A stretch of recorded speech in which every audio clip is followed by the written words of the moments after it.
పానం అంతా తొలిగంట అయితే అందరా అక్క కోడి చెప్పు ఏడో కూర్చుంటే అత్త అసలు అయితే లేదురా.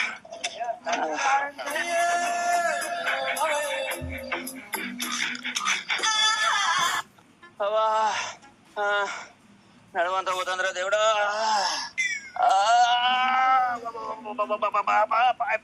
నడవంతా ఒరే మెల్లమెల్లగా తవ్వుర్రా. ఒక 5 నిమిషాలు కూర్చుంటే అత్త.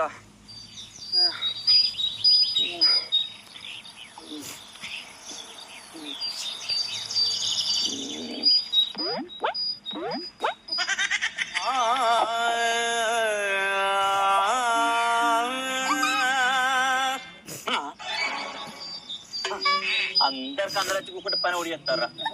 నువ్వు మంచిగానే ఉన్నావు. తొవ్వటోడుగా చీడ కూర్చుంటాడు. పొక్కి మంచిది అవుద్దా? 5 నిమిషాలు కూట వచ్చినా కాదురా. ఏ మనిషి ఏమో. అరే చీడంతసేపు కూర్చుంటానొచ్చి కూరుకోబడుతుంది. భలే మనిషి మా పెద్ద బాబు ఏంట నీకు ఒక్కరికే కొడుతుంది. వచ్చి మంచిగా సెట్ రానే కొడితే రానే వాడితే లేస్తా అనుకున్నా మీరు వచ్చి కూకున్నా ఇక్కడ. ఈ మా గిసొంటోడనే ఫస్ట్ పొద్దు అన్న. అరే ఏమన్నా పంట నచ్చిన అనరా పానం అంత ఎక్కువ అయితే దాన్ని బూడ్సే కూర్చుందామని వచ్చి అట్లా అయితే ఆయన తీడిదాకా ఎందుకు వచ్చినావు పెద్ద బాబు? ఇంటికానే ఉండను ఉంటుంది. సరే కానీ నేను మారుతా కానీ మీరు పోయి మెల్లమెల్ల నప్పుడు కొంత అవుతుంది. మేమా మాకంత గర్జు పట్టిందని తాగుతాం.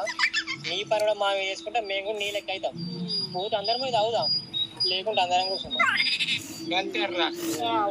మట్టి మోసి మోసి నా పానం అంతా ఇట్లా అవుతుంది. ఇక తగ్గుడు అంటే నా వల్ల కాదు. నేను తవ్వ అమ్మ ఏం తగ్గుతుంది నాకు శాత కాదు. నేను తవ్వలే పోయి పోయి నిన్ను తాగుంటాం. ఎవరన్నా అవుతాను ఆడళ్ళు నేను తవ్వ 5 నిమిషాలు అయింది కమ్మా.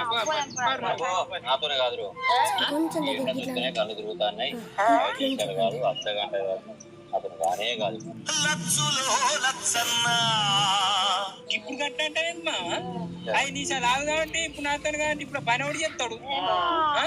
పైసలు ఇవ్వకుండా మా ఇంట్లో మీరు రోజు చేసుకోపోరు. మాతో నేనైతే ఒక్కొక్కరు గ్రూప్ 10 మంది ఉన్నారు.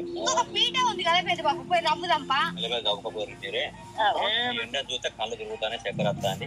ఎండకత్త నా పానం అంటే మరి ఇప్పుడు ఏం చేద్దాం? అరే ఓ పని చేద్దాం, చల్లబడతో చూద్దాం. చల్లబడకుండా సాయంత్రం దాకా ఆగి చేద్దాం. సాయంత్రం